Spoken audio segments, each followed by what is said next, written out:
Hear that beat? Sorry.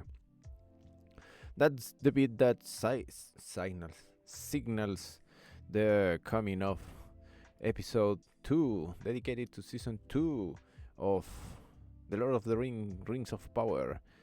You already know who I am, your friend Carlz, doing in English.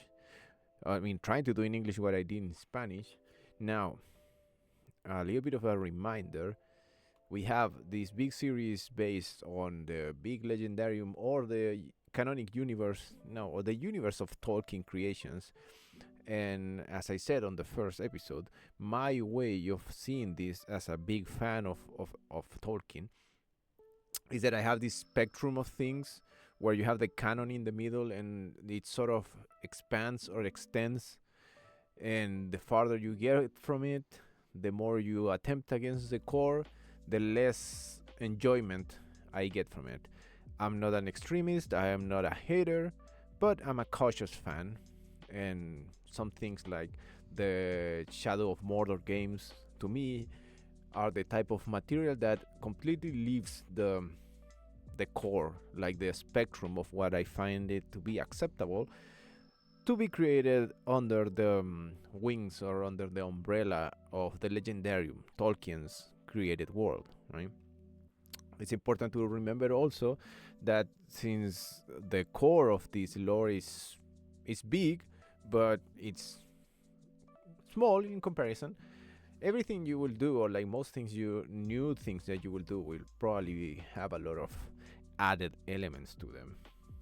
So for season 1, what I did was to pick up what I liked the most about each episode and try to explain it under this, as I said, umbrella of the spectrum of Tolkien things that I find to be acceptable for me to like a work based on Tolkien's world, right? That's basically the summary of like the editorial for season 1, the season 1 analysis. And we ended season 1's analysis talking about how Sauron was the protagonist and how the whole Machiavellian plan he did throughout the whole season, deceiving everyone and creating this huge big plan so he could have his own land on Middle-earth, which now we know as Mordor.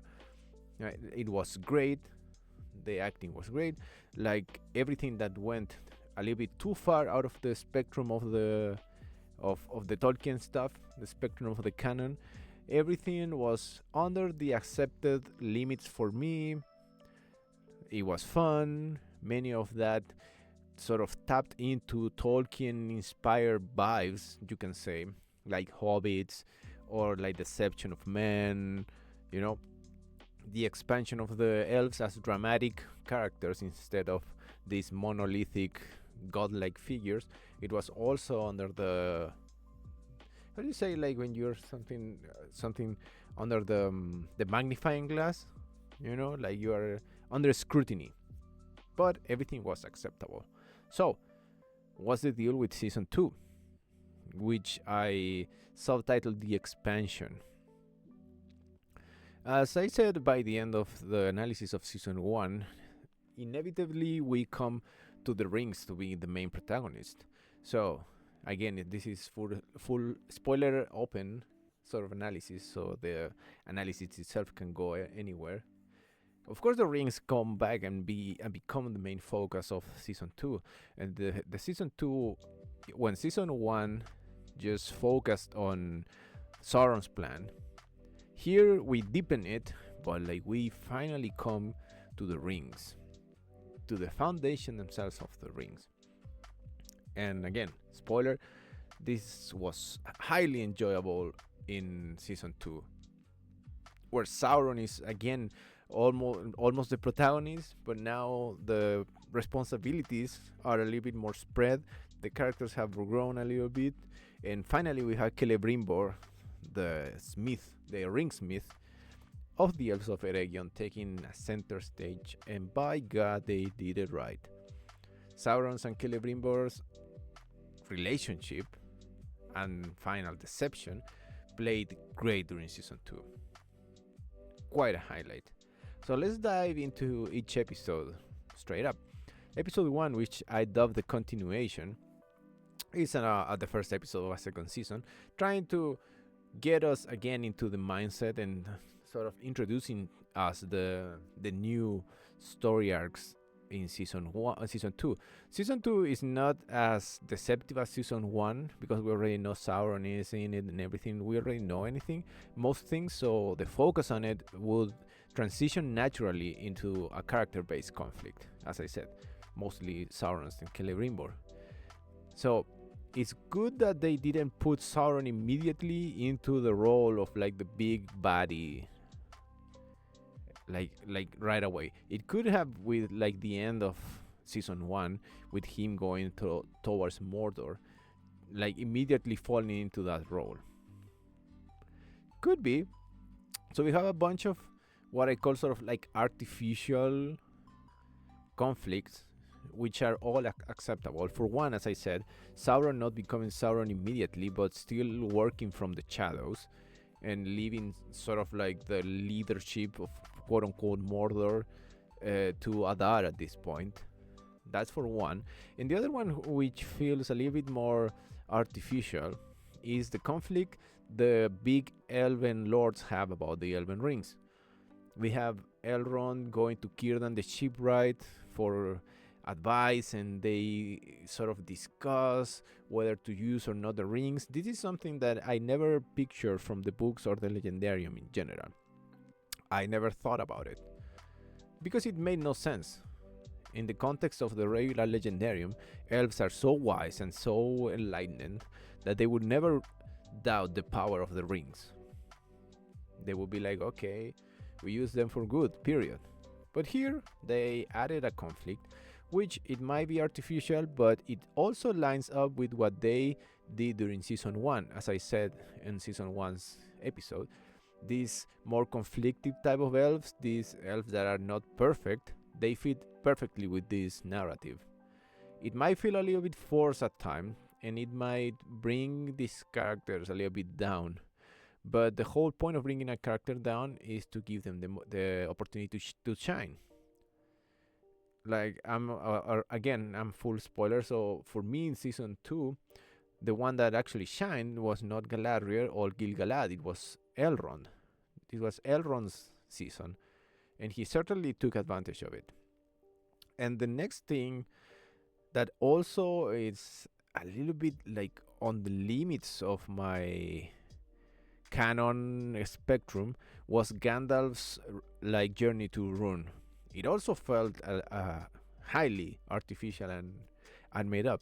But again, we take what he's been developing in season one, but not only that, but it's even more enjoyable than the other artificial conflicts that I was mentioning, because, and this is something that I feel like many people forgot, it's focused on Gandalf and the hobbits. I mean, they're not hobbits, okay, but like they're hobbits.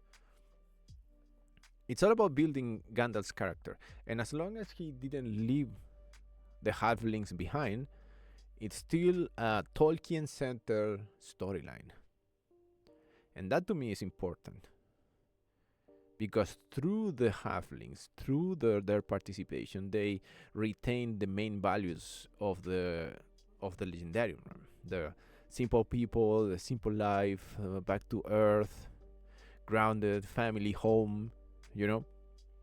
So even if this lore during season 2 was the one that was almost like borderline in this spectrum, almost nonsensical, it pushed the limits of it, and I think they want to keep doing it with Gandalf in particular.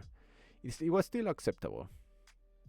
But anyway, during episode 2, we take a look back into Sauron, who is still a very prominent character.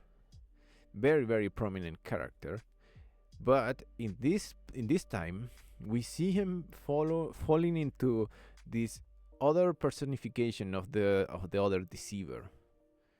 Right? The race for the rings, and see him Sauron not like a conqueror or like not with a big plan, but we see him obsessed with the rings, and that for me is just amazing. It's all about the rings.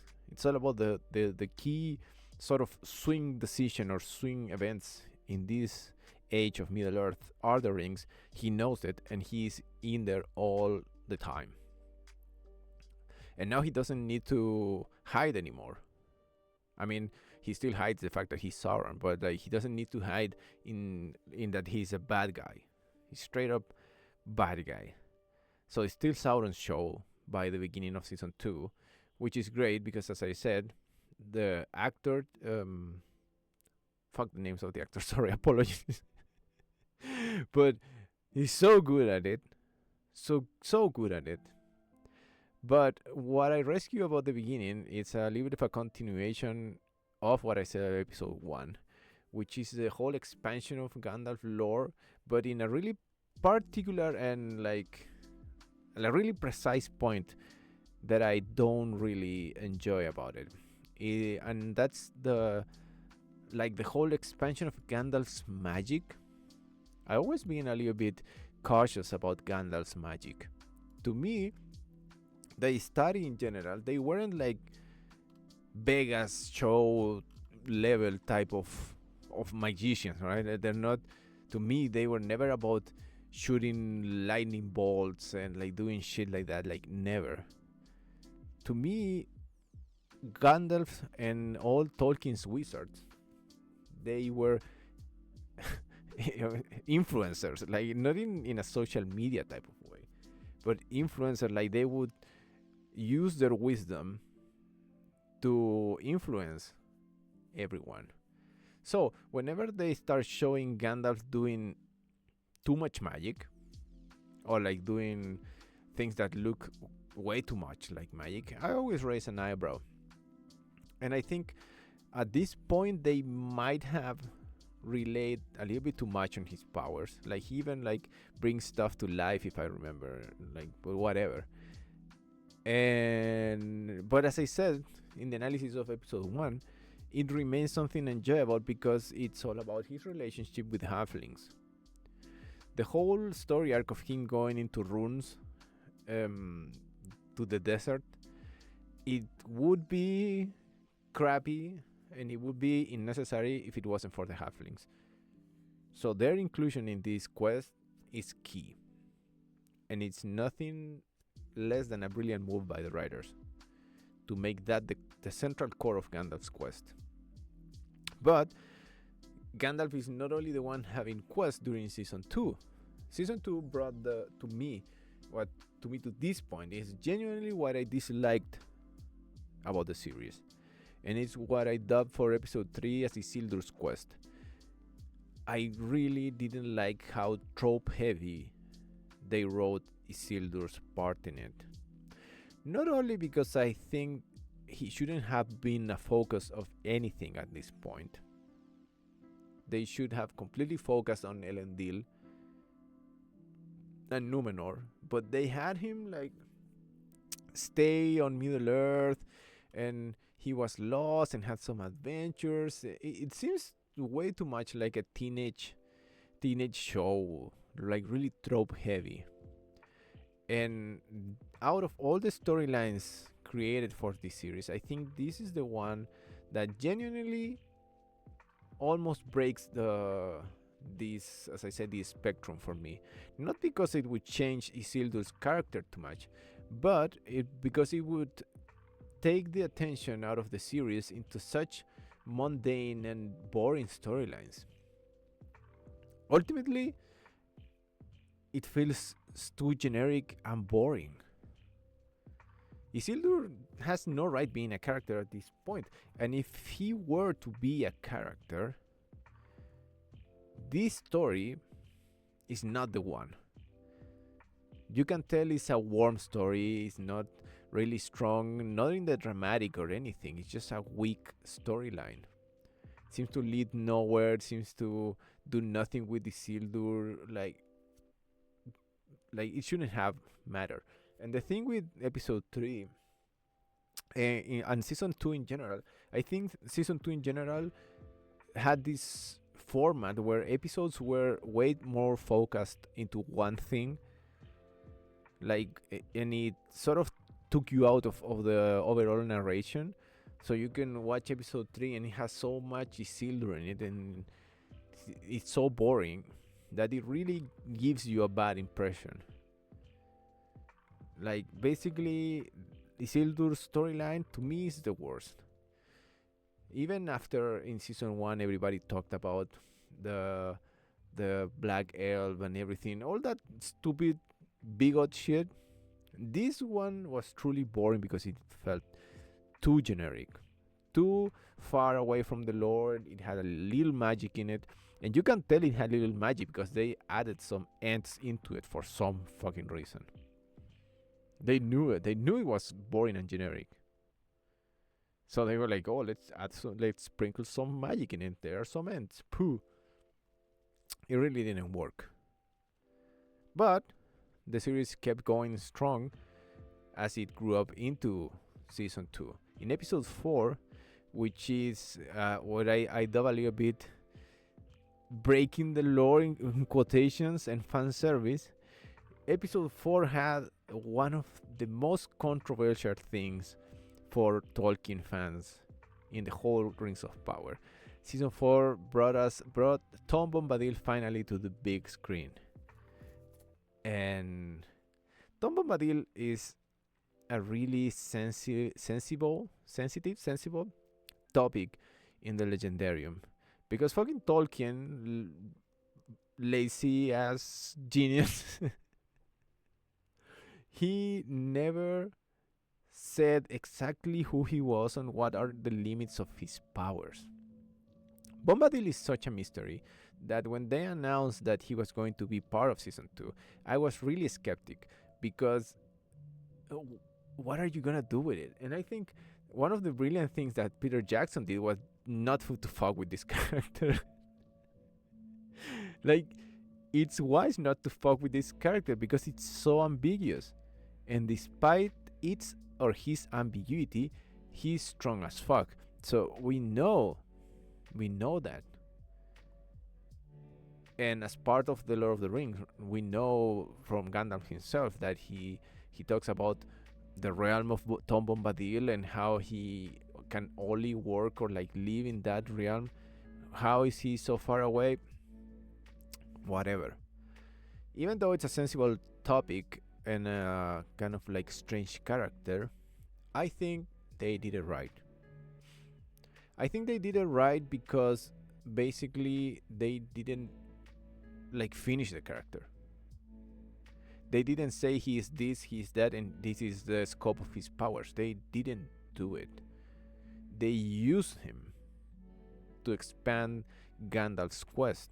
He still remains a side note as part of Gandalf's quest, which is completely compatible with what he does later during the Lord of the Rings. Even though you might argue that geographically maybe he shouldn't have been there, whatever. He's a mystery, and as long as you don't close that mystery, you can use him. And they did. It was mostly fan service, but it worked. And you can see how they started crafting this reality, because in this episode they also introduced the Stoors to have like this relationship with the Harfoots, and this is one that I enjoyed a lot. It was trope heavy in like some romance and everything, but it's highly enjoyable. It's highly enjoyable because they introduce the concept of home strongly. They use Bombadil and these new halflings only to make the really Tolkien heavy, deep narratives stronger. So even if you can criticize the design of the halflings or the use of Bombadil, they follow a purpose, and none of them are absurd enough to break any concept. Like if the Stoors would have said like, "Oh, we actually made it with orcs," or something like that, or like we are half turtle, that would have been more eyebrow raising. But they're good. These added storylines at this point, they are fair, they are good, and they are full of Tolkien-inspired narratives, which is great.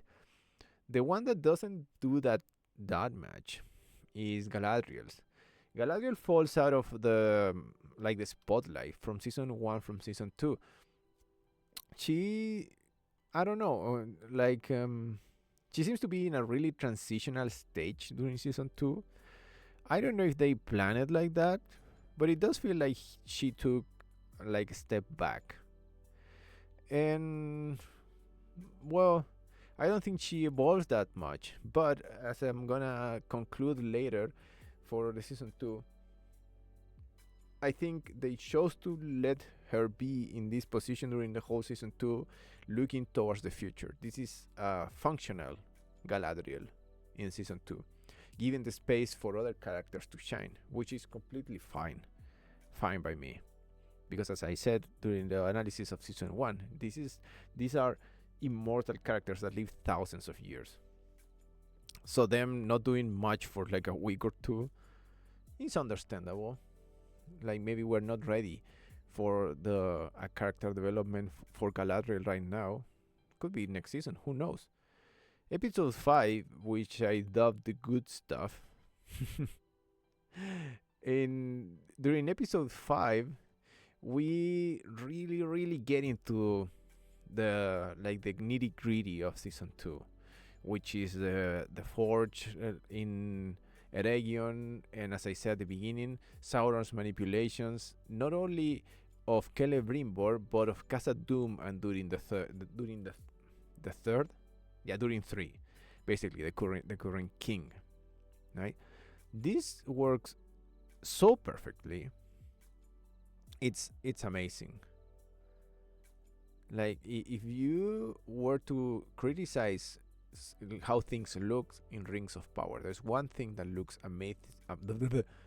amazing, and that is Celebrimbor's forge. Looks amazing, and this is all about subtlety. The way Sauron imbues himself not only into Celebrimbor but into the relationship between Eregion and Khazad-dûm. During the fourth, it begins to suspect Sauron and the influence of the ring. They play the drama so well, and they also keep reminding us, as I said, in in the background, that all the schism and Numenor is at work. From season 1 to season 2, the whole development of Numenor, as I said also during the past episode, is a really background thing that is going on because it must happen. Whenever we see something about it, it's fairly decent, but you can see how it's brought down in scale and scope and and relevancy compared to whatever else is happening during season 2. But it's there. But episode 5 is full of this tension and drama and elements of Sauron still being there. But his relationship with Celebrimbor is so good. Sometimes you even believe that it's well intended. Like, you really believe it. And that's all the credit to the actors and the writing. You really believe it. But anyways, we jump to episode 6, where it's finally, it's a 3 episode final arc of the season that begins with episodes 6, 7, and 8. It's the final arc, the final betrayal, where Sauron immediately begins pushing for the rings for men. He knows they're the bad thing. He knows where he can manipulate. He comes out full force trying to influence Celebrimbor. It's crazy good. It's not even worth it to describe or talk too much about it, because it's so simple, but at the same time it's so rich in content and enjoyment, which is Celebrimbor and Sauron's relationship. You don't need to say, if you describe it, it's just that he pretends to be someone else and slowly and surely corrupts Celebrimbor into doing or creating the Rings of Men. That's it. But how they play it, how they show it, is so good. Basically what I enjoy the most about this season, and you can see by the final arc, the final 3 episodes, that was what they were aiming for. So besides that, you still have the questions about Gandalf. Everything besides that becomes a second sort of like a focus. Gandalf, Numenor, and Galadriel. Basically, everything it starts to tone down to set the stage for what happened between episodes 6 and 7, which is the big battle of season 2. You can see how all these things pale in comparison to what is happening. So you have Galadriel uh, surrendering herself and going into Adar and having this convoluted way of having orcs attacking Eregion and like creating a schism between the dwarves so they wouldn't help. And you have all of that is okay. It's written in a good enough rhythm for you to keep you interested. But that is the brilliance of it. Nothing distracts you from the big thing, which is the forge of the rings. Nothing distracts you of it. So when eventually in episode 7 the big battle happens, you're still thinking about the rings. And they do that by now. I think it's a pretty famous scene when finally Sauron reveals himself to Celebrimbor, and he sort of drops the illusion that he has been showing to Celebrimbor, and Celebrimbor is like, "Oh, I fucked up." There you can see how the battle in the back, how Galadriel's obsession with Sauron that like gets the best of her and puts her on the wrong side of the fight. There you can see how, as I said, the big Elf Lord winner of the season 2, Elrond, gets an opportunity to shine, to lead. All of that you see it falling off with alongside the illusion of Sauron. All of these backstories fall. And again, you get a sensation that it's similar to season 1. The feeling that everything was Sauron's plot. In season 2, obviously, it's not that much like that. But you can see how universal elements like deception and greed and corruption work in the same way to make this such a great climax. Again, none of this breaks the canon or anything. A conflict in a region focused on the big fact, which is the creation of the rings. It works perfectly. How everything takes a backstage to this big fight, and how this big fight turns into like something that is also related to the Forge of the Ring somehow, is perfect. And as we go into the back and final episode 8, which I call the Balrog and Gandalf, one thing that I didn't like, even though is, as I said, I love the ending, but one thing that I didn't like was that I think that this is a global criticism that I can make to the series. There are some things that have different rhythms, or have rhythms that are a little bit faster than I would have wanted them to be. You know, I think the ending is too fast, and like how everything comes together, it sort of falls, as I said, too fast, including Gandalf. There was a huge argument and discussion about two facts by the end of season 2 related to Gandalf, which was the whole search for his staff and the quote-unquote creation of his name. But I have no issues with these things, because as we have been saying throughout both these episodes, to me they don't break any canon, because Gandalf has many names. We know that. So however he created the name Gandalf, to me it's just like, how can you say, a curiosity. And the thing about the staff, it was also sort of like a graduation prize, right? Like you come into your staff because you are on your way into falling into your role. Because despite the fact that this is a Gandalf developing story, like a personal developing story, we know his objective, his ultimate objective. and that he's been learning it through season 1 and season 2. So giving him his stuff as a like a reminder that he has reached a checkpoint, I think is fine. And nobody ever said later the scope of the staffs. We know in the Lord of the Rings there's a lot of staff breaking as a symbol as well, but they don't limit the character at all. The other thing that I found to have not the rhythm that I would have wanted to have was Numenor schemes, and the judge, no, the how do you call that when you judge someone, right? The trial of Miriel, and the sort of real schism between the faithful. You have Elendil in between there. That thing, it seems that it's just what it needs to be, like just what it needs to be. Almost not a footnote, but almost like a fact, like a checklist. Where's Numenor here? Okay, there's a coup d'etat, and like there's a division between, or a schism between the Numenorians, between the faithful and the profane, or whatever they are. But it also works because, as I said, episode 6 already introduced us to the idea that everything is taking a step back for the sake of the big ring drama.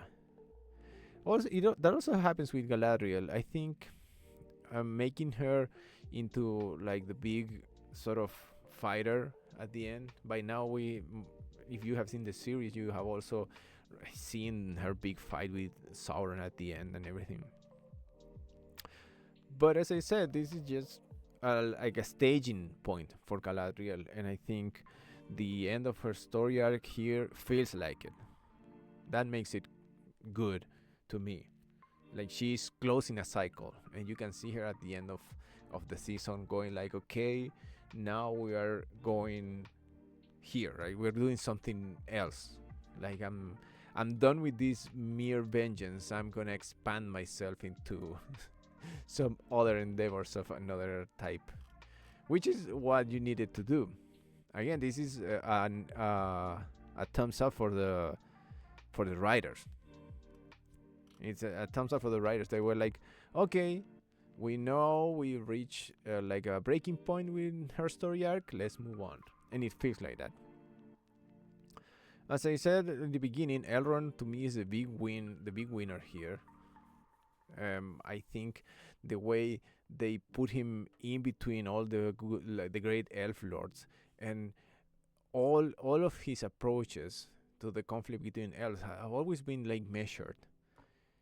He always seems to be like the voice of reason, which is something so Elrond to do.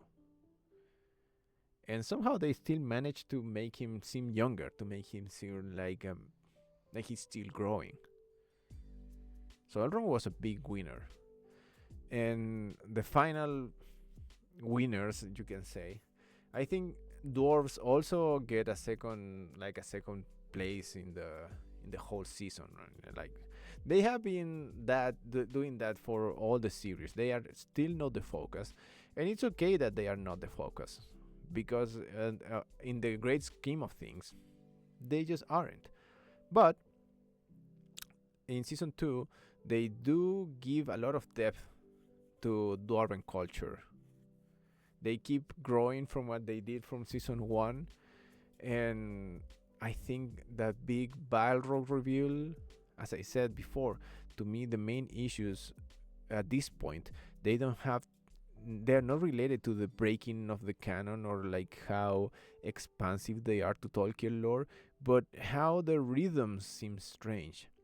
So them finding Durin's Bane, aka the Balrog, so soon, it seems a little bit fan service-ish, but again, as they do great throughout the series, they use one thing to reinforce another one. And they use Durin 3's madness to just make a point about not only his relationship with Durin 4, but with the whole Dwarven culture. And that is just great. They do it greatly. Again, the whole focus here of this great conclusion is the fall of Eregion and the deception of Sauron being there. But I think the show has this capacity of putting things in the background, of running different storylines. Even though, as I said, season 2 seems a little bit more focused, some episodes seems to be really focused on some things. But by the end of it, as everything comes together, it fits great. You realize that things like what's happening in Numenor, um, where Gandalf is a little bit more prominent. But if you have to do a scale of things that happen in season 1, I love that the first one is the rings. The immediate second one is Gandalf. The third one is every conflict related to the rings.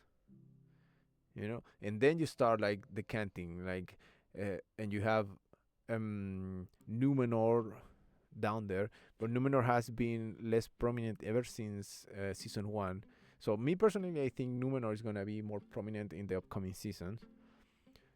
But everything falls perfectly.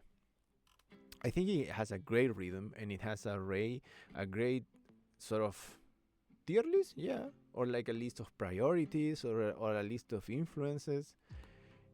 It works. It just works great. So in general, we gotta be going into like the overall impressions of season 2. I think season 2 definitely pushes the envelope way more than season 1.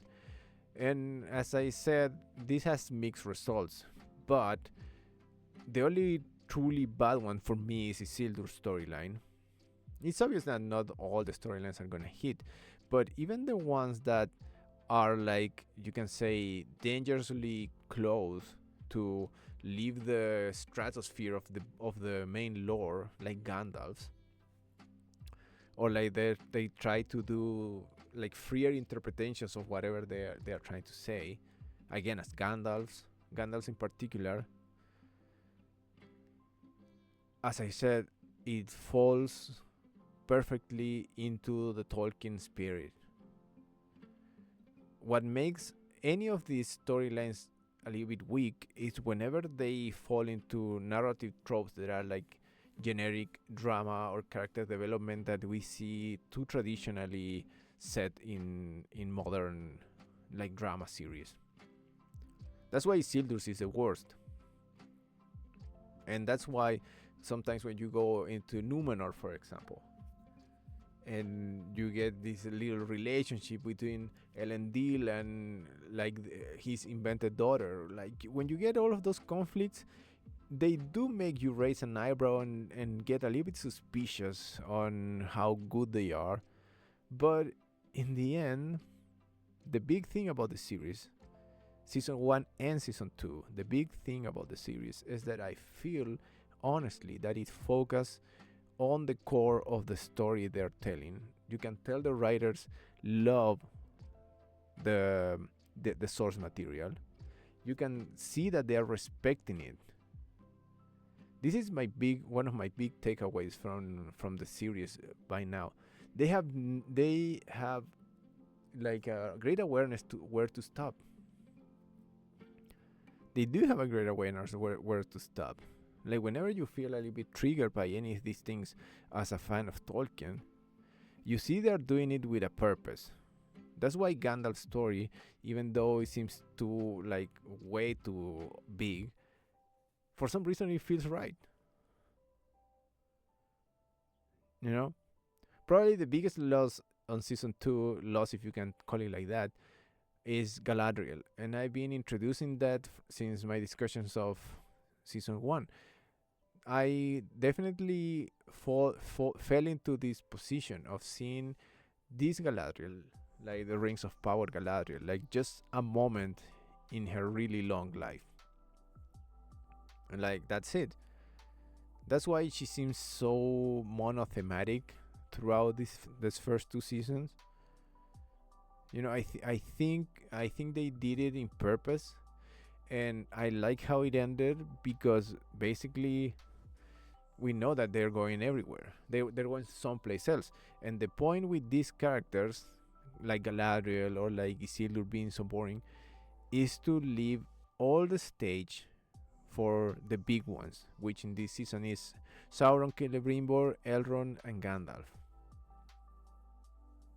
They are like, if you notice, I barely talk about Adar or like the the humans that survive Mordor, and it's intentional because they did it like that. They put all of those characters in the back room, and it's good. You know, stories as big as this, and it's wise that they moved from them.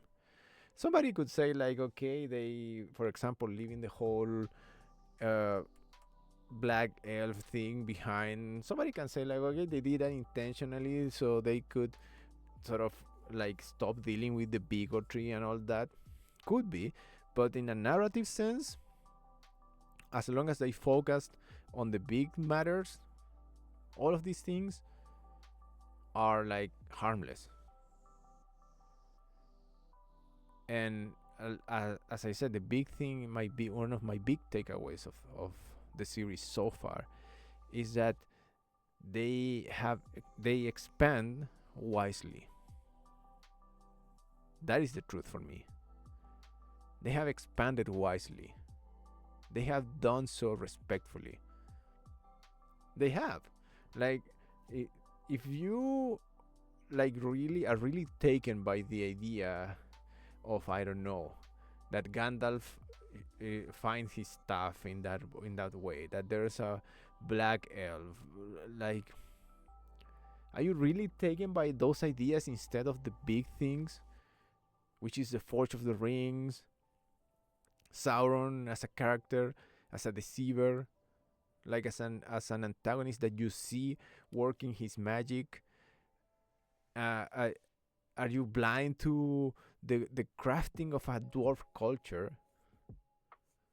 You know, as I said during my discussion for season 1, I love the whole mountain speaker culture of the dwarves. Like, there's so many good things in this series that none of them get outstage for whatever controversy of quote unquote bad thing. That's the truth for me. You know, series went big, and to me they nailed it. By far, by now, season 1, season 2, to me they have nailed it. Of course, I don't like all of it. Of course, it's so big, it's so long, it has so many characters. Of course, I don't like anything, like anything. I don't like everything of it. But at its core, it remains a Tolkien story. Hell, the hobbits even sing, man. That's great. They sing. They are charming. So I guess if I had to finish it somehow, I think I've enjoyed Rings of Power a lot. Season 1 and Season 2. I think they have done a great job. They haven't break my limits of, as I say, my spectrum of canonic lore that I like. They haven't broken it. They haven't done anything objectionable to me. They still have many storylines to develop and to do justice. Mainly everything that is happening in Numenor. Who knows? Who knows what they're gonna do for season 3? Like, I honestly don't know. I mean, I know I have ideas because I've read the material, but color me excited. That's the truth. Color me excited. And well, how long do we have this season 3? I think they already recorded it or something. I don't know. But like, visually, narratively, that's a word, right? Character development and lore respect, or like lore inclusion, has been great to this point. Of course, all of this point can be argued, but in the end, I enjoy the focus of the first 2 seasons, and I really like what they have been doing with this. I'm gonna rewatch the ending of both seasons just to refresh myself of it. And I think visually they did really good for the battles and everything, right? But anyways, that's my time. I've enjoyed Rings of Power. I hope you have as well. I don't think any like Tolkien fan that has the minimum awareness that the guy is super dead and he didn't write about everything. And he also did say on the letters, he said once that when he's gone, he has no control over the work. And I think as long as you respect it, it will be enjoyable. And as far as season 2 has, they have done so in Rings of Power. So I'm looking forward to what comes next, and when that happens, I'll be here to talk about it. I hope so. If I'm not, say a prayer in my name. And say it in Elvish, please. Until then, we'll see each other again. Hopefully in the future. See you all next time. Thank you for listening and take care.